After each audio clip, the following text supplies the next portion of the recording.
Poor boy clings to millionaire's leg on street, claiming to be her son.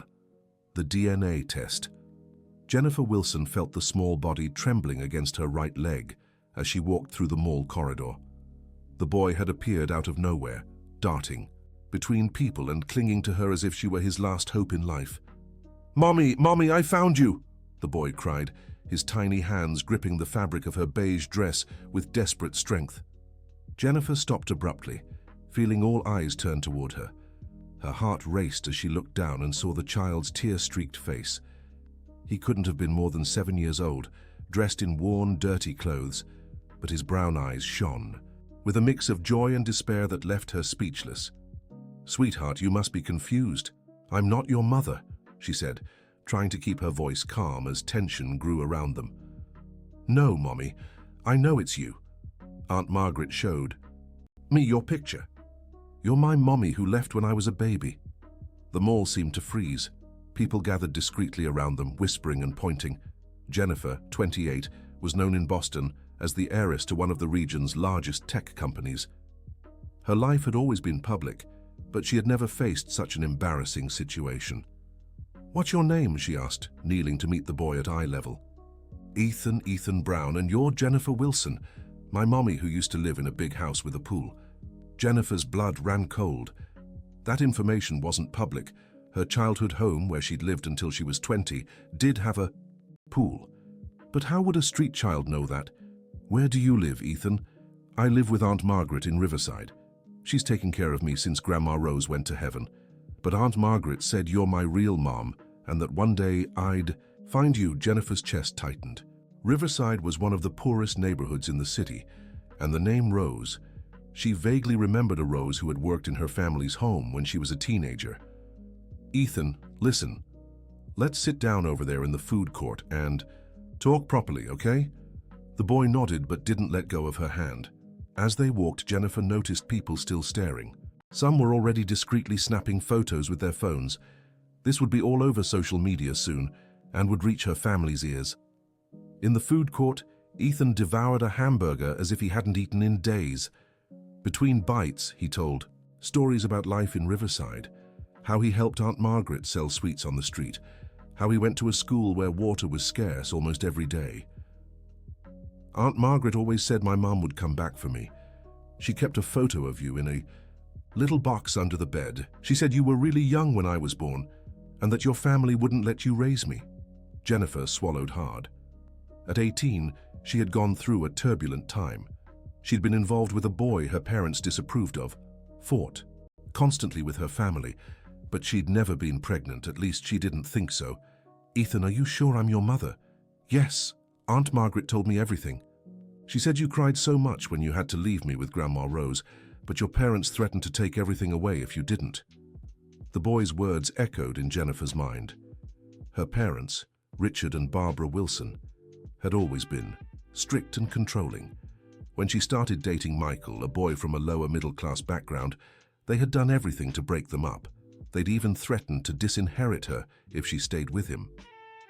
"Do you remember the name Michael?" she tested. Ethan's eyes lit up. "Daddy, Michael!" "Aunt Margaret said he was my father, but that he also left because his parents didn't like him." Jennifer felt the world spin. Michael had disappeared from her life exactly 10 years ago, shortly after a terrible fight with her parents. At the time, she thought he had simply given up on her. But what if there was more to it? What if she really had gotten pregnant and didn't know? Dear listener, if you're enjoying the story, don't forget to like and especially subscribe to the channel. It helps us a lot as we're just starting out. Now continuing. That night, Jennifer couldn't sleep. She was in her penthouse apartment in downtown Boston, staring at the city through the large glass windows. The image of the boy clinging to her leg wouldn't leave her mind. She grabbed her phone and called her best friend, Rachel, who was also her lawyer. "Rachel, I need to tell you something really strange that happened today." After hearing the whole story, Rachel was silent for a few seconds. "Jen, this could be a setup. You're wealthy, well-known, people are always trying to take advantage. But he knew things, Rachel, things that aren't written anywhere. Rose's name, about the house with the pool, about Michael. Anyone who worked in your house could have told someone those things. You need to be careful. I know, but what if it's true? What if I really had a child and don't remember? How could you not remember? Jen, pregnancy isn't something you forget. Jennifer took a deep breath.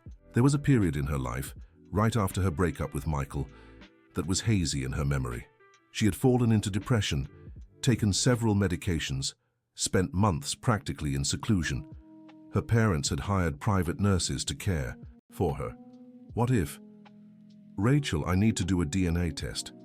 Are you sure? If this leaks to the press, it'll be a scandal. I need to know the truth. The next day, Jennifer drove to the Riverside neighborhood. She had never been to that part of town before. The streets were narrow, lined with modest houses pressed close together, children playing on the cracked pavement. It took her a while to find Margaret's house, but after asking several neighbors, she finally reached the address.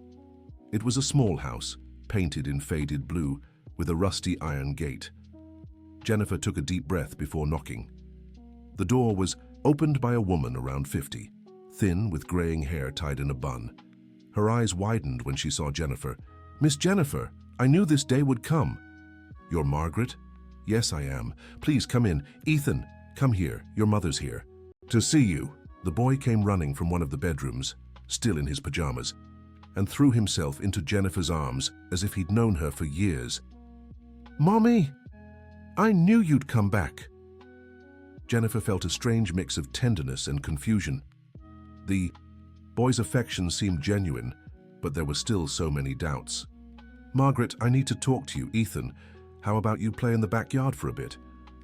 When they were alone, Margaret made coffee and sat at the small kitchen table. "I've taken care of Ethan ever since Rose passed 3 years ago. Rose was my older sister. She worked in your parents' house for over 20 years. I vaguely remember her. Rose was always very discreet, but when Ethan was born, she told me the whole truth. How your parents threatened you, how they forced you to hide the pregnancy, how they made you believe you'd lost the baby." A chill ran down Jennifer's spine. "What do you mean they made me believe I'd lost the baby?" "Rose told me you were very sick back then, taking depression medication. When you found out you were pregnant, your parents were furious. They threatened to cut you off from the inheritance, said Michael was only after the family money. But I would have remembered a pregnancy.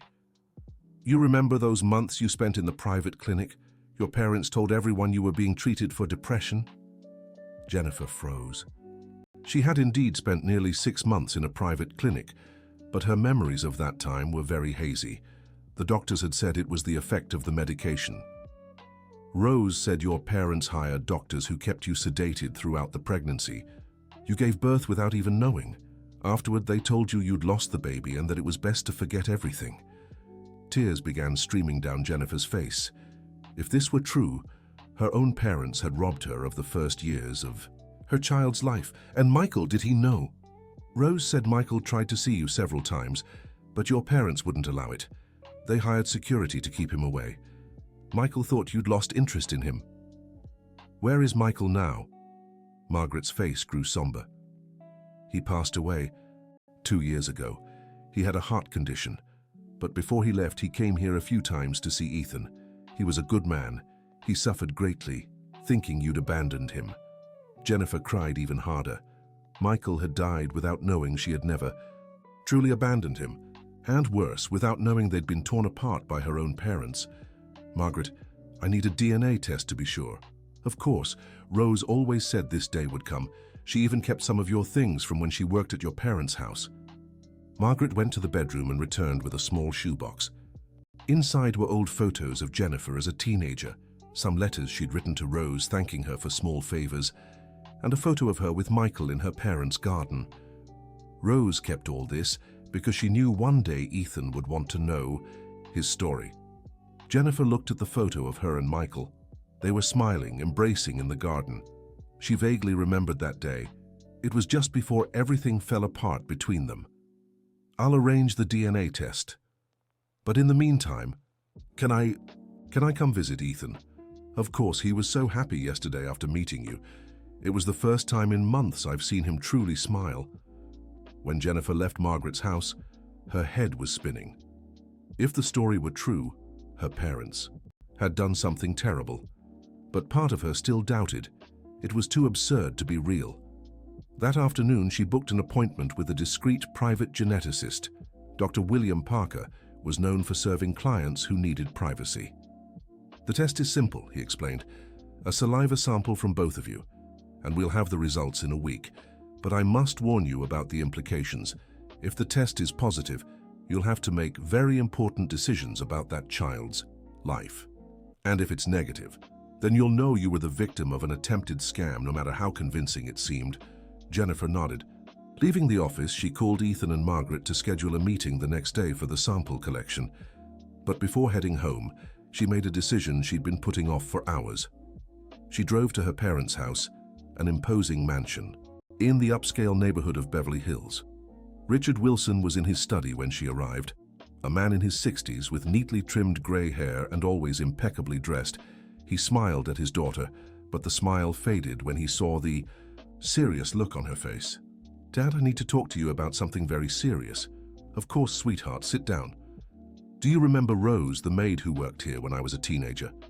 Richard hesitated for a fraction of a second before answering. "Rose? Yes, she worked here for many years. Why are you asking about her?" "Because yesterday I met Ethan, her grandson. A 7-year-old boy who claims to be my son." Richard's face hardened. "Jennifer, this is ridiculous. You never had children." "Dad, I need to know the truth about that time I spent in the clinic. What really happened to me?" "You were sick, sweetheart. Depressed because of that boy, Michael.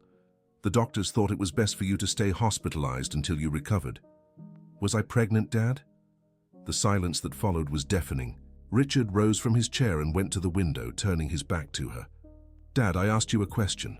Jennifer, you have to understand that back then you were very young, very confused. We made the decisions we thought were best for you." "Is that a yes? Was I pregnant?"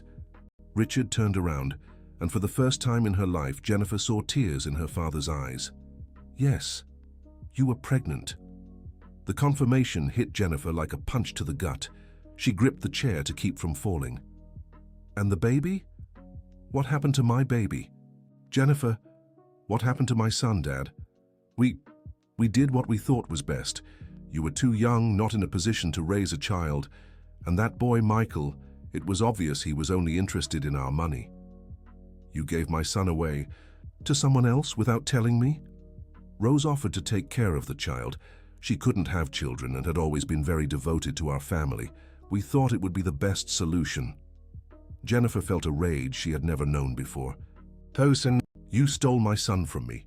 You made me believe I lost the baby." "It wasn't like that, sweetheart. You were very sick. I was sick because you drugged me. You kept me sedated my entire pregnancy. The doctors said it was necessary for your mental stability." "What doctors, Dad? Doctors you paid off?" Richard didn't answer, which was answer enough. "I want to see Mom. Now." "Your mother isn't feeling well today." "I want to see Mom." Barbara Wilson was in the garden, tending to her orchids. At 58, she had always been an elegant and cold woman. When she saw Jennifer approaching, her face red with anger, she immediately understood what was happening. "Mom, is it true you hid my son from me?" Barbara slowly removed her gardening gloves. "Jennifer, sit here with me." "I won't sit. I want answers." "Fine, yes, it's true. But you need to understand the context. You were 18, completely lost because of that boy. You got pregnant without any responsibility." "I had the right to know I was pregnant." "You had the right to ruin your life? To be abandoned by a man who only wanted our money? To raise a child in terrible conditions? That wasn't your decision to make. You were our daughter, our responsibility. And look how well everything turned out. You grew up, became an independent woman, took over the family business. If you'd kept the child, none of that would have happened." "And Michael, did you lie to him too?" Barbara hesitated. "Michael, he came here a few times asking about you. We told him you didn't want to see him anymore. You destroyed 3 lives with your lies. We protected you. You stole 10 years with my son from me." Jennifer stormed out of her parents' house, slamming the door. She drove aimlessly for hours, crying and trying to process everything she had learned. When she finally came to her senses, She was parked outside her building, but couldn't bring herself to go inside. She called Rachel. "Rachel, I need you right now." "What happened?" "It's true, Ethan is my son. My parents confessed everything." Rachel arrived in 20 minutes and found Jennifer still in the car, crying. "Jen, tell me everything." For an hour, Jennifer recounted every detail of the conversation with her parents. Rachel listened in silence, growing more and more shocked. "My God, Jen, this is practically kidnapping. They took your son from you." "I lost 10 years of his life, Rachel. 10 years. He grew up thinking I had abandoned him. But now you know the truth, and you can make up for lost time. What if he doesn't want to stay with me? What if he's already used to the life he has? Jen, you saw how he reacted when he saw you. That boy has always loved you." That night, Jennifer Wilson didn't sleep again. She spent hours searching online about mothers' rights, about how to proceed in cases like hers. She also looked up Margaret and Rose, trying to better understand the family that had raised her son. The next day, she went to Riverside to get the DNA test done. Ethan was nervous, asking if it would hurt, if he'd get sick. Jennifer explained it was just to be sure they were really family. "But I already know we are, Mom. I feel it in my heart." The boy's words touched Jennifer deeply. She spent the rest of the afternoon at Margaret's house, watching Ethan play, trying to imagine what his life would have been like if she had been there since his birth. "Margaret, what was Ethan like as a baby?" "Oh, he was such a bright little boy. Started walking early, talked a lot. Rose always said he got his smarts from his mother." "Did he ask about me?" "Always, ever since he was tiny. Rose told him stories about you, showed him your pictures. He grew up knowing he had a mother who loved him very much but couldn't be with him because of bad people." "And about his father? About Michael?" "Michael came here at least once a month, brought gifts, played with Ethan. They had a very strong bond." "How did Michael find out where Ethan was?" "Through Rose. When Michael found out you'd had the baby, he looked for her. She was scared at first, worried your parents might find out, but Michael promised he wouldn't cause any trouble." Dear listener, if you're enjoying the story, don't forget to like and especially subscribe to the channel. It helps us a lot as we're just starting out. Now continuing, a week later, Jennifer got the call from Dr. William Parker. "Miss Wilson, the results are in. Could you come to the office? Can't you tell me over the phone?" "I'd prefer to do it in person." Jennifer's heart raced the whole way to the office. What if it was negative? What if this was all just an elaborate scam? At the office, Dr. Parker greeted her with a neutral expression. "Please have a seat." "Doctor, I can't take the suspense anymore. Please just tell me the result." "The DNA test confirms with 99.99% certainty that Ethan Brown is your biological son." Jennifer's legs nearly gave out. Even after her talk with his parents, hearing the scientific confirmation moved her deeply. "Now, Miss Wilson, we need to discuss the next steps. Legally, you have rights to the child. But Ethan is 7 years old. He's already settled into a life, a family. Any sudden change could be traumatic for him." "What are you suggesting?" "That you consult a child psychologist before making any decisions. Ethan needs to be prepared for the changes ahead." Jennifer left the office with a mix of relief and apprehension. Ethan was truly her son, but now she had to figure out how to be a mother to a 7-year-old who had grown up without her. She drove straight to Riverside. When she arrived at Margaret's house, she found Ethan playing in the yard with an old ball. "Ethan, can I talk to you?" The boy dropped the ball and ran to her. "Mom, you came to see me." "I did, and I have some news for you." Jennifer knelt to his level. "The test we took confirmed that you really are my son." Ethan's eyes lit up. "I knew it, I always knew. Now are you going to take me to live with you in the big house?" The question caught Jennifer Wilson off guard. She had thought about so many things but hadn't considered how to explain the complexity of the situation to a 7-year-old. "Hey, Ethan, this is a very important decision. Do you really want to come live with me?" "Yes, I've always wanted to live with my real mom." "But do you like living here with Aunt Margaret?" Ethan looked at the house, then at Margaret, who stood in the doorway watching the conversation. "I like Aunt Margaret. She's really good to me, but I want to stay with you, Mommy." Jennifer glanced at Margaret, who stepped closer with tear-filled eyes. "Mrs. Wilson, I always knew this day would come. Ethan is your son. But," she hesitated, "can I still be part of his life? He's all I have." "Of course, Margaret. You took care of him when I couldn't. You'll always be part of our family." But the situation wouldn't be as simple as Jennifer imagined. When she got home that night, she found her mother waiting in the building's lobby. Barbara, what are you doing here? We need to talk about this situation with the boy." "There's no situation, Mom. Ethan is my son, and he's going to live with me." "Jennifer, you can't just take a 7-year-old child and upend his entire life. That's irresponsible." "Irresponsible is what you all did to me 10 years ago. We were protecting you, and now we want to protect you again. You have no idea what it means to raise a child, especially one who grew up in poverty without a proper education." "He's my son." "Biologically, yes, but he doesn't know you. He doesn't know your life. Do you really think you can balance running the company with raising a child?" Her mother's words planted a seed of doubt in Jennifer's mind.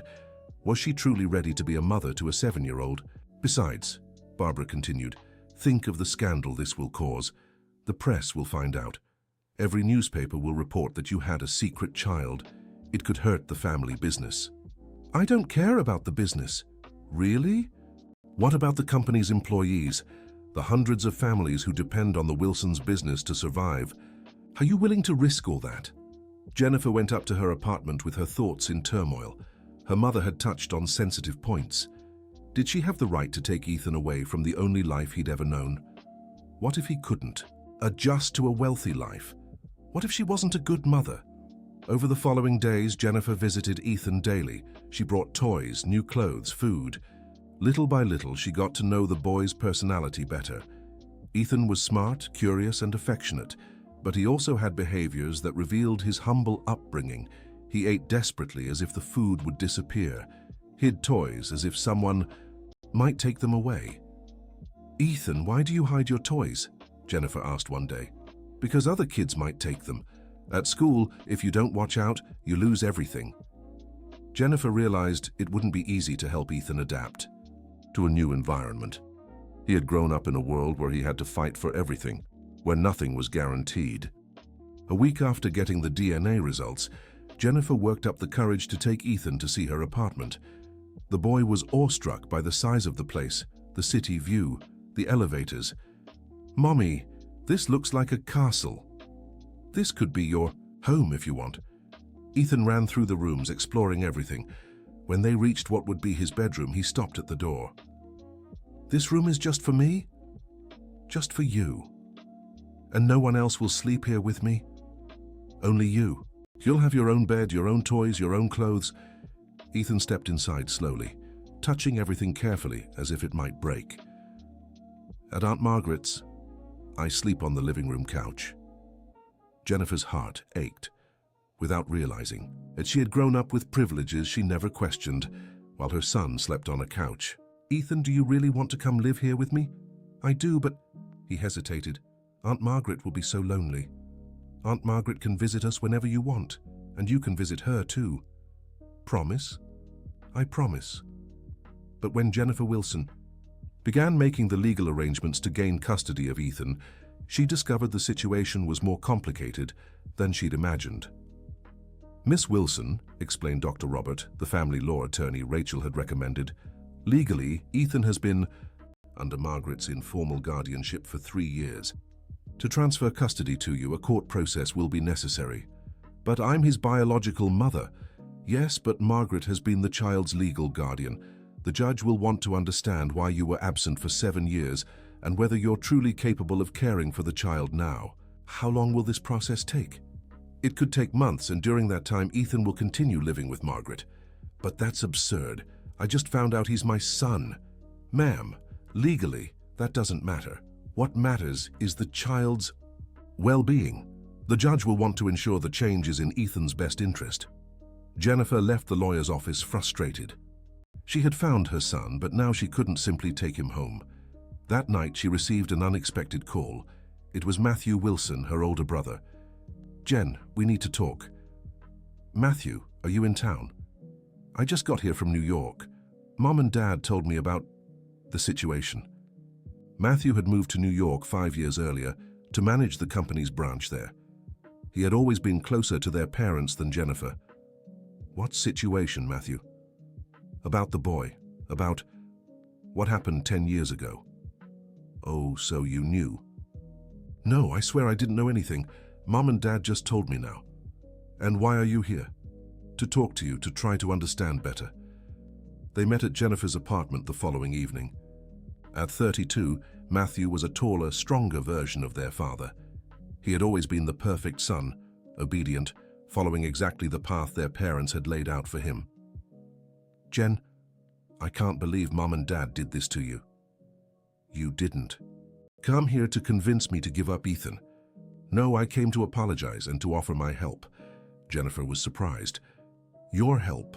I know you're facing resistance getting custody. I also know Mom and Dad are pressuring you. I want you to know you have my support. Even if it causes problems for the company? The company will survive. But you lost 10 years with your son because of our family. You can't lose any more time.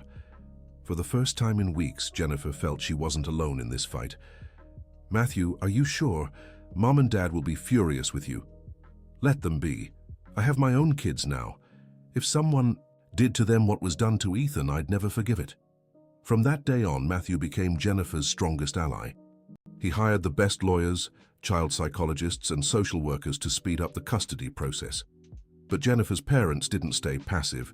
Richard used his connections to try to influence the court proceedings. Barbara told their high society friends that Jennifer was having an emotional crisis and making irresponsible decisions. The family war had begun, and Ethan was caught in the middle. One morning when Jennifer arrived to visit Ethan, she found Margaret very upset. Miss Jennifer, something very strange happened yesterday. What was it? Some people came here asking about Ethan. They said they were from Child Protective Services, but they didn't show their documents properly. What kind of questions did they ask? They asked if Ethan was being well cared for, if he had enough food, if I had the financial means to take care of him. One of the women kept looking around the house, jotting things down on a piece of paper. Jennifer felt her blood boil. Her parents were trying to use Child Protective Services to complicate the situation. Margaret, if anyone comes here again, you ask to see their documents and call me immediately. I'm scared, Miss Jennifer. What if they want to take Ethan? No one is taking Ethan, I promise. But Jennifer's parents' attacks were just beginning. 2 days later, Jennifer got a call from Dr. Robert. Miss Wilson, we have a problem. Someone filed a complaint against you in court. What do you mean? They're claiming you don't have the psychological stability to care for a child. They're citing your hospitalization at 18 as evidence of mental instability. That's ridiculous. That hospitalization was forced by my own parents.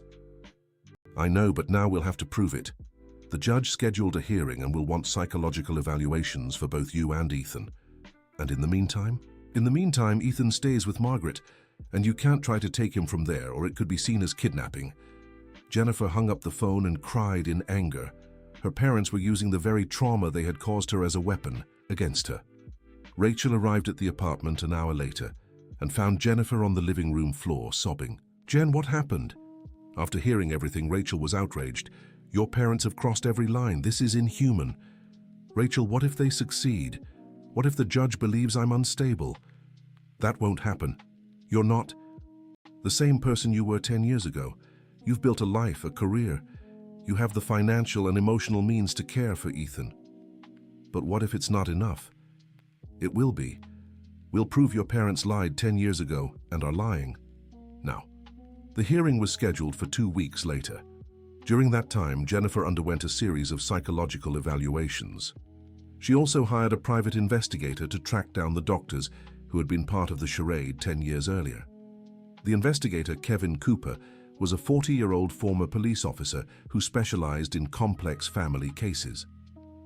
Miss Wilson, I found Dr. Edward Thompson, the psychiatrist responsible for your treatment at the clinic. Is he willing to talk? At first he refused, But when I explained the situation, he said he's carried guilt for years over what happened. Guilt? According to him, your parents pressured them heavily to keep you sedated during the pregnancy. He thought he was doing what was best for you at the time, but later regretted it. Will he testify on my behalf?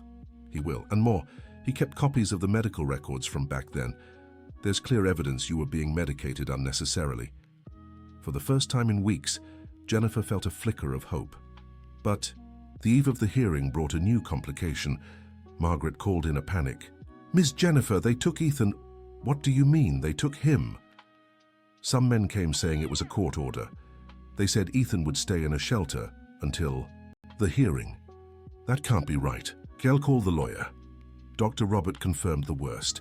Someone had obtained an emergency order removing Ethan from Margaret's care, claiming she didn't have adequate financial means to support him. "Doctor, who got this order?" "We don't know. It was filed by a lawyer we don't recognize, but it seems someone with deep pockets is behind this." Jennifer had no doubt it was her parents. They had managed to take Ethan from Margaret to make the situation even more complicated. That night, Jennifer drove to the shelter where Ethan was staying. It was a simple building in the city center, with bars on the windows. When she explained who she was to the coordinator, she was told she couldn't see the child without a court order. "But I'm his mother." "Mom, I know this is difficult, but I have to follow the rules. Ethan is fine, he's being cared for, but only court-authorized visits are allowed." Jennifer went home heartbroken. Her son was alone, scared, in a strange place, and she couldn't even see him. She called Matthew. "Matthew, they managed to take Ethan from Margaret. He's in a shelter." "How did they do that?" "Someone with a lot of money and influence. 3 guesses who it could be." "Your parents have crossed every line. I'll talk to them right now." "Matthew, talking won't help. They're willing to do anything to stop me from being with Ethan. Then we'll have to be even more determined." The hearing took place on a cold June morning. The courthouse was packed because the case had leaked to the press and become news. "Millionaire heiress fights for custody of son she didn't know she had," the headlines read. Jennifer arrived accompanied by Dr. Robert, Rachel, and Matthew. On the other side of the room were the lawyers hired by her parents, though Richard and Barbara hadn't shown up in person. The judge, Dr. Frank Morrison, was a man around 50, known for being strict in cases involving children. Let's begin. The hearing. This is an unusual case where a biological mother seeks custody of a child who has been in the care of others for 7 years. Dr. Robert stood up. "Your Honor, the plaintiff was only absent from the child's life because she was the victim of an elaborate fraud orchestrated by her own family. We have proof that she was led to believe she lost the baby during childbirth. That's a very serious allegation, Counselor." "Yes, Your Honor, and we have witnesses who will confirm everything." The first to testify was Dr. Edward Thompson. At 70, with white hair and trembling hands, he told his version of events. "I was young back then, I needed the money. The Wilson family offered me a substantial sum to keep Jennifer sedated throughout the pregnancy. They said it was for her own good." "And you thought that was right?" asked the judge. "At the time, yes, Jennifer was truly depressed, confused. I thought I was protecting her from a responsibility she couldn't handle. But over the years, I realized I was wrong. Do you have documents to prove this?" Dr. Edward handed over a folder with copies of medical records.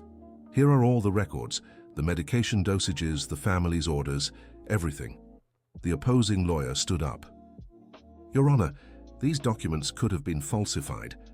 Besides, they don't change the fact that the plaintiff was absent from the child's life for 7 years. The plaintiff was absent because she was deceived," Dr. Robert shot back. Next to testify was Margaret. Nervous, dressed in her best clothes, she spoke about the years she spent caring for Ethan, how Rose had told her the truth, how Michael visited the child. "Do you think Ethan would be better off with his biological mother?" "I do, Your Honor. Ethan always dreamed of living with his mother, and Mrs. Jennifer is a good person. I see how she looks at him." "And you have no interest in keeping the child with you?" Margaret hesitated, tears streaming down her face. "I love Ethan as if he were my own son, but he's not my son. He's Mrs. Jennifer's child. I only took care of him while she couldn't." The hardest moment of the hearing was when Ethan was brought into the room. The boy was visibly frightened, wearing shelter clothes that were too big for him. When he saw Jennifer, he ran to her. "Mommy, why did they take me from that ugly house? When can I go home?" The judge watched the interaction between mother and son. "Ethan, do you know why you're here?" "No, sir, I only know they want to find out if I want to stay with my mom or with Aunt Margaret." "And what do you want?" "I want to stay with my mum, and I want Aunt Margaret to visit us often." "Why do you want to stay with your mum?" "Because she's my mum, and because she has sad eyes like mine. Aunt Margaret said people with sad eyes understand each other better." The boy's answer moved everyone in the room, including the judge. Dear listener, if you're enjoying the story, don't forget to like and especially subscribe to the channel. It helps us a lot as we're just starting out. Now, continuing. After hearing all the witnesses, the judge announced he would need a few days to review the evidence before making his decision. This case involves complex issues regarding parental rights, the child's well-being, and serious allegations of family fraud. We'll reconvene next Friday for the verdict. Jennifer left the courthouse with mixed feelings. On one hand, she felt she had presented a strong case. On the other, she knew justice didn't always follow logic. In the following days, the media didn't let up. Reporters camped outside her apartment, her office, even her parents' home. The story had become a national sensation. The fraud that tore mother and son apart for 10 years. Millionaire family hid grandson in slums. The boy who grew up not knowing his mother. The headlines were sensational, but they swayed public opinion in Jennifer's favor. Social media rallied behind her with hashtags demanding justice for Ethan. The Thursday before the verdict, Jennifer received an unexpected visitor, her father, Richard. "Dad, what are you doing here?" "I came to propose a deal." "What kind of deal?" "You give up custody of Ethan and we'll pay Margaret a generous allowance to care for him. Plus, you can visit him whenever you want." "Are you insane? Ethan is my son." "Jennifer, be rational. You know nothing about being a mother. That child grew up in poverty. He doesn't understand the codes of our social class. It'll be a massive culture shock. I'll learn to be a mother, and he'll learn to adapt to a new environment. And if it doesn't work, if you both suffer through it, it's a risk I'm willing to take. Think carefully, daughter. If you win this battle, you'll lose the war. Your mother and I will never accept that child into the family. You'll be isolated, alone. Then so be it. Ethan is my priority now."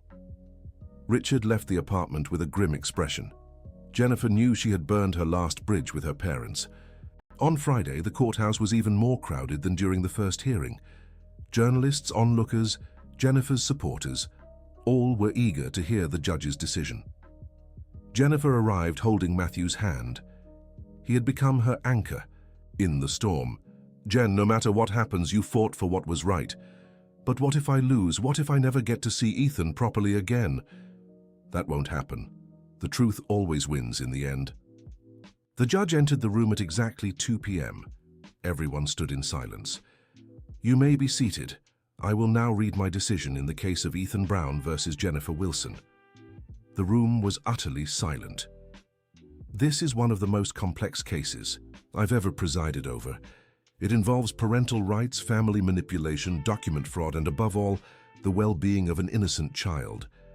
Jennifer gripped Matthew's hand tightly. "After reviewing all evidence, testimonies, and psychological evaluations, I've reached the following conclusion. The evidence presented unequivocally proves that Jennifer Wilson was the victim of an elaborate fraud perpetrated by her own family, which prevented her from exercising her maternal rights for 7 years. Jennifer's heart raced. However, the judge continued, I also need to consider the child's well-being as he spent 7 years under Margaret Brown's care, forming strong emotional bonds. The judge's tone left Jennifer Wilson uneasy. Therefore, my decision is as follows. I grant permanent custody of Ethan Brown to his biological mother, Jennifer Wilson, acknowledging her parental rights and the injustice she suffered. Jennifer burst into tears of relief. Matthew hugged her tightly. However, the judge went on, I established that this transition must be gradual and supervised by psychologists, respecting the child's adjustment period. Additionally, Margaret Brown will retain regular visitation rights, recognizing the vital role she played in Ethan's life. And one more thing. I order a criminal investigation into Richard and Barbara Wilson for document fraud and kidnapping of a minor. Crimes that, though past the statute of limitations, must be recorded for history. The courtroom erupted in applause. Journalists rushed to their phones. Jennifer laughed and cried at the same time. Across the room, her parents, lawyers hurried out, avoiding press questions. When Ethan was brought into the room, he ran straight to Jennifer. "Mommy, can I go home with you now?" "Yes, my love, forever." Ethan turned to Margaret, who was crying in the back. "Aunt Margaret, will you still be my family too?" "Always, sweetheart, always."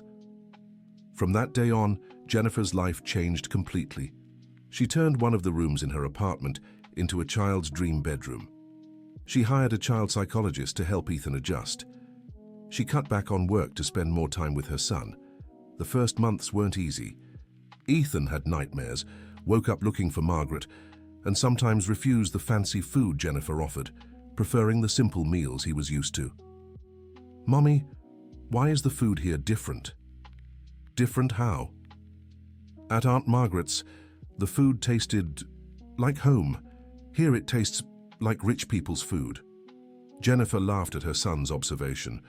It was true. She always ate out or ordered takeout. She'd never learned to cook. "What if you teach me how to make the food you liked at Aunt Margaret's?" "You know how to cook?" "No, but I can learn." From that day on, Jennifer started learning to cook the simple dishes Ethan loved: rice and beans, French fries, spaghetti, with tomato sauce. There were plenty of burned pans and oversalted meals, but little by little she got the hang of it. Ethan, meanwhile, was adapting to his new surroundings. He was amazed by the elevators, the city view, the size of the apartment. But what enchanted him most was Jennifer's home library. "Mommy, did you read all these books?" "Not all yet, but most of them." "Can you teach me to read better?" "Of course. We'll read together every night before bed." And so their most precious ritual began. Every night after dinner, mother and son sat in the library and read together. Ethan picked a book, and Jennifer read to him, explaining hard words and doing different voices for the characters. Margaret visited every Wednesday and Sunday. She brought homemade sweets, played with Ethan, and told stories about raising him. Jennifer made sure to include her in all major decisions about Ethan. "Margaret, I'm thinking of enrolling Ethan in a private school. What do you think?" "I think it'll be good for him, but maybe not one just for rich kids. Ethan should still meet all kinds of people." Jennifer took her advice. She chose a private school known for having students from different backgrounds, with scholarships for underprivileged children. On his first day, Ethan was nervous. "Mom, what if the other kids don't like me?" "Why wouldn't they?" "Because I used to live in a poor house before." "Ethan, you're a wonderful child. Anyone who meets you will like you. And if someone is prejudiced, that's their problem, not yours." Ethan adjusted well to his new school. He made friends quickly and excelled in his classes, especially in English and math. The teachers remarked that he was above average in intelligence. 3 months after the move, Jennifer received an unexpected call. It was from Michael, Ethan's father. "Jennifer, it's Michael." Jennifer's heart stopped. "Michael? But..." "Margaret said you had died?" "No, that was a lie I made up to protect Ethan." "Protect him from what?" "From your family. When the case became national news, I was afraid your parents might try something against me. So I asked Margaret to spread the word that I had died." "Where have you been all these years?" "Working in New York construction. I came back to Boston every 2 months to see Ethan, but always in secret." "Does Ethan know you're alive?" "No, and I don't know if I should tell him. It must be so confusing for a child." Jennifer fell silent, processing the information. "Michael, do you want to meet Ethan officially, as his father?" I don't know if I have that right. You fought so hard to have him." "Ethan has the right to know his father, and you have the right to know your son." A week later, Jennifer prepared Ethan for a special meeting. Ethan, remember how we always talked about your father, Michael? Yeah, Aunt Margaret said he went to heaven, like Grandma Rose. Actually, he didn't go to heaven. He's alive, and he really wants to meet you. Ethan's eyes widened. My dad is alive. Yes, and he's coming here today to see you. When Michael rang the doorbell, Ethan ran to the door. When it opened, father and son stared at each other for long seconds. Michael had changed a lot. He was thinner, with wrinkles around his eyes and a few grey hairs. But his smile was the same one Jennifer remembered from 10 years ago. Hi, Ethan, I'm your dad. Ethan threw himself into Michael's arms as if he'd known him for years. Daddy, why did you take so long to come see me? Michael looked at Jennifer over Ethan's head, his eyes filled with tears. Because there were bad people who didn't want me near you. But now it's okay. The three sat in the living room, and Michael told his side of the story. How he'd tried to find Jennifer at the clinic, how her parents had threatened to call the police if he didn't disappear, how he'd found out through Rose that Jennifer had had the baby. Why didn't you get married after I was born? Ethan asked with childlike innocence. Jennifer and Michael exchanged glances. Because we didn't know you existed, Jennifer explained. Bad people made me forget about you, and they made your dad believe I didn't want to see him anymore. But now you know I exist. We do, Michael said, and we'll never let anyone separate us again. In the following months, Michael became a constant presence in Ethan's life. He visited 3 times a week, took him to play ball in the park, and helped with homework. Jennifer watched their interactions with mixed feelings. On one hand, she was happy to see Ethan so complete with both parents present. On the other, she felt a twinge of jealousy seeing how much Ethan adored Michael. Are you okay with all this? Rachel asked during lunch. I think so. Ethan deserves to have his father in his life. But what about you? Do you still feel anything for Michael? Jennifer hesitated before answering. He's my son's father. That creates a bond that will never end. But romantically, I don't. Oh, it's been 10 years, Rachel. We're different people now. But he's still handsome, Rachel teased. Rachel. What? I'm just observing. And by the way he looks at you, he still feels something. Jennifer had noticed it too. Michael was overly affectionate when he spoke to her, held her hand longer than necessary when Ethan passed between them, always asked about her personal life. One night, after Ethan fell asleep, Michael stayed to talk. Jen, can I ask you a personal question? Of course. Do you have a boyfriend, someone special? No. Ever since I found out about Ethan, I haven't had the time or the headspace for relationships. And before, were you happy all these years? Jennifer sighed. I built a career, have financial stability, independence. But happy? I don't think I was ever completely happy. I always felt like something was missing. Me too. Even without consciously knowing about Ethan, I always felt this emptiness. They fell silent, each lost in their thoughts. Michael, don't you want to rebuild your life? Meet someone, start a family? I already have a family. You and Ethan are my family. His answer stirred something in Jennifer she hadn't expected. But Michael, we're not a couple. We're just Ethan's parents. Do we have to be just that? The question hung in the air between them. Jennifer didn't know how to respond. A few weeks later, Ethan made an observation that complicated things even further. Mom, why don't you and Dad live together? Because things are complicated, sweetheart. But you like each other, right? I see how you look at each other. We like each other as friends, as your parents. But at school, my friends' parents who like each other live in the same house. Ethan had brought up the subject Jennifer had been avoiding. Could she and Michael really try to rebuild what was destroyed 10 years ago? One night, Jennifer decided to address it directly. Michael, Ethan asked why we don't live together. And what did you say? That things are complicated. Are they really? Michael, we barely know each other now. We're different people than we were 10 years ago. But we still feel the same way about each other. Are you sure about that? Michael stepped closer, taking her hands. Jen, I never stopped loving you. All these years, all I wanted was to find you, explain what happened, try to start over. What if it doesn't work? What if we try and ruin the balance Ethan finally has? What if it does work? What if we finally get to be the family we should have been from the start? Tears welled in Jennifer's eyes. I'm scared, Michael. Scared to give myself over and get hurt again. I'm scared too, but I'm even more scared of spending the rest of my life wondering, what if? They kissed for the first time in 10 years. It was a kiss full of longing, tears, and hope. But deciding to stay together was just the beginning of a new set of challenges. Michael lived in a small apartment downtown, worked as a foreman at a construction site, and earned a fraction of Jennifer's income. Jen, I can't just move into your apartment and become a kept man. No one's saying you'd be a kept man, but the social gap between us is huge. I don't know how to talk about expensive wines. I don't understand art. I've never traveled abroad. And I can't cook rice without burning it. I can't fix an outlet. I've never slept on a living room couch. We can learn from each other. Despite the hesitation, Michael moved into Jennifer's apartment 2 weeks later. Ethan was overjoyed. Now we're a real family. But the adjustment wasn't easy. Michael felt out of place in the luxurious apartment, uncomfortable with the doorman's excessive formality, embarrassed when Jennifer insisted on paying at restaurants. I need to find a better job, he said one night.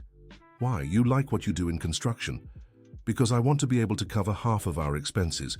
It's not fair for you to pay for everything. Michael, money isn't an issue for me. What matters is that we're happy. It's an issue for me. A man should support his family. Jennifer realized the problem ran deeper than finances. It was about dignity, male pride, and one's place in society. What if you came to work for the company? We could create a position for you as a construction coordinator. Are you offering me a job out of pity? I'm offering it because you know construction, and we always have expansion projects. Michael thought it over for a few days before accepting. The salary at Wilson Enterprises would be 3 times what he made on construction sites, but he'd have to wear a suit, attend meetings, and deal with engineers and architects. His first day was overwhelming. He felt like a fish out of water among the well-dressed, polished executives. Jen, I don't understand half of what these people say in meetings. You'll learn, it just takes time. What if I can't? What if I only know how to handle cement and bricks? Then the company will be better off having someone who truly understands the final product. Gradually, Michael found his footing. His hands-on experience impressed the engineers, who often knew theory but had never gotten their hands dirty. He started visiting construction sites, talking to the workers, and spotting issues the board had overlooked. At home, their family dynamic was adjusting too. Ethan loved having both parents around, though he sometimes got confused by their differences.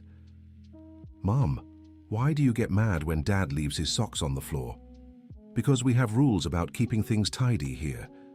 But at Aunt Margaret's house, he always left things everywhere, and she never got mad. Jennifer realized she'd been too rigid. She'd lived alone for years, used to everything in its place. Having Michael and Ethan disrupt her routines was harder than she'd expected. Ethan, every home has its own rules, and when different people live together, they need to talk and figure out what works for everyone. That's how their family meetings began. Every Friday after dinner, the 3 of them sat in the living room to discuss how things were going. This week, Dad forgot to put his laundry in the hamper twice, Ethan reported with grown-up seriousness. And Mom grumbled when I left my shoes by the door, Michael countered. And both of you left dirty dishes in the sink yesterday, Jennifer added. Little by little, they found a rhythm that worked.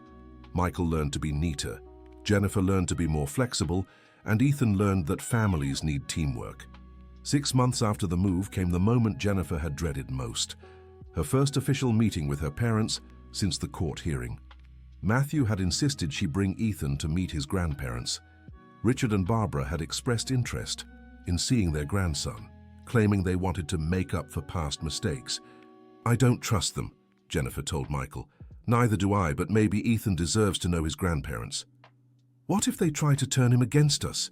What if they say cruel things? We'll be there. And Ethan's smart.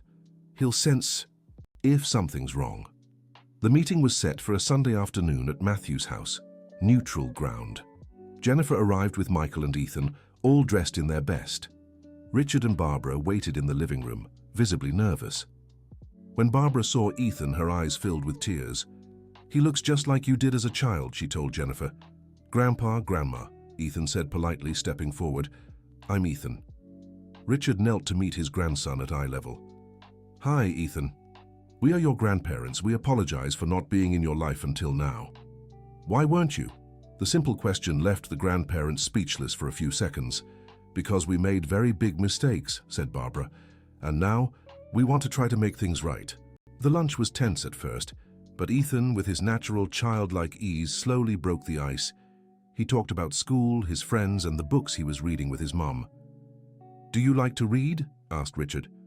"I love it. Mommy has a huge library, and Daddy teaches me practical math when he helps with homework." Jennifer noticed that Ethan referred to Michael as Daddy so naturally, which clearly bothered her parents. After lunch, Richard asked to speak privately with Jennifer. "Daughter, I need to formally apologize for what we did." "Dad, saying sorry doesn't undo 10 lost years." "I know, but I want you to know we acted thinking it was best for you. You acted thinking it was best for you, to keep the family's image intact. Maybe you're right, but now we want to be part of Ethan's life. We want to be present grandparents. That will depend on Ethan. If he wants to get to know you better, I won't stop him. But if I sense any attempt at manipulation, there won't be. We've learned our lesson." In the following weeks, Richard and Barbara began visiting Ethan regularly. They brought gifts, took him out, and shared family stories. Ethan enjoyed the attention, but always came home and told Jennifer and Michael everything. "Grandma Barbara said you two are too young to be married." "Oh, she said that." Jennifer exchanged a glance with Michael, and Grandpa Richard asked if Daddy has a college degree. It was clear Jennifer's parents still hadn't fully accepted Michael into the family. The situation reached a breaking point when Ethan returned from an outing with his grandparents, saying they had offered to pay for a boarding school in New York for him. "A boarding school?" Jennifer was furious. "They said I'd learn to be a well-mannered boy from a good family there. Ethan, do you want to go to boarding school?" "No, I want to stay here with you." Jennifer immediately called her father. "Dad, what's this about boarding school? We thought it would be good for Ethan to have a more refined education. Ethan will keep studying here with his family." "Jennifer, you don't have the experience to raise a child, especially one who grew up in poor conditions." "Ethan didn't grow up in poor conditions. He grew up with love and care." "With love, yes, but without the social codes necessary for our class." "So is our class. Ethan is my son, not yours." Jennifer hung up, furious. It was obvious her parents hadn't changed their prejudiced attitudes. That night, she and Michael discussed limiting Ethan's contact with his grandparents. "They haven't changed at all," said Jennifer. "They still think they know what's best for everyone. Maybe we should take a break. Ethan can visit them occasionally, but only with us there." "I agree. I won't let them try to turn Ethan against our family." Then, something happened that would change everything again. Ethan came home from school with a letter from the principal requesting an urgent meeting. "Did something happen at school?" Jennifer asked.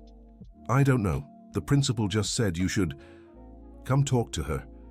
At the meeting, Principal Margaret explained the situation. "Ethan is an exceptional child. He has a far above average IQ and is bored in regular classes." "Is that a problem?" asked Michael. "It could become one.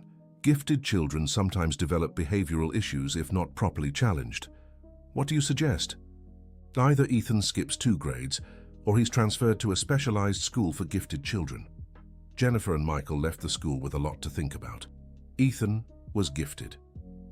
That explained how he had taught himself to read and how he solved complex math problems effortlessly. "What are we going to do?" Michael asked. "We'll do some research, see what's best for him." But when the news reached Richard and Barbara, they quickly offered a solution. "We've already looked into it," Richard said over the phone. "There's a school in New York specialized in gifted children, the best in the country." "Dad, we've talked about this. Ethan is staying here." "Jennifer, do you want to hold your own son back out of stubbornness?" "I want my son to grow up in a close-knit family." "He can still have that. You could all move to New York." The suggestion left Jennifer speechless. Dad, my life is here. The company is here. The company has a branch in New York. Matthew can take over the main office here. And what about Michael? Is he supposed to drop everything too? Michael can work at the New York branch. When Jennifer told Michael about the conversation, he grew thoughtful. Jen, maybe they're right about Ethan's education. You want to move to New York? I want what's best for Ethan. If he's truly gifted, he deserves the best. Opportunities. But that would mean being far from Margaret, from the friends Ethan has made here.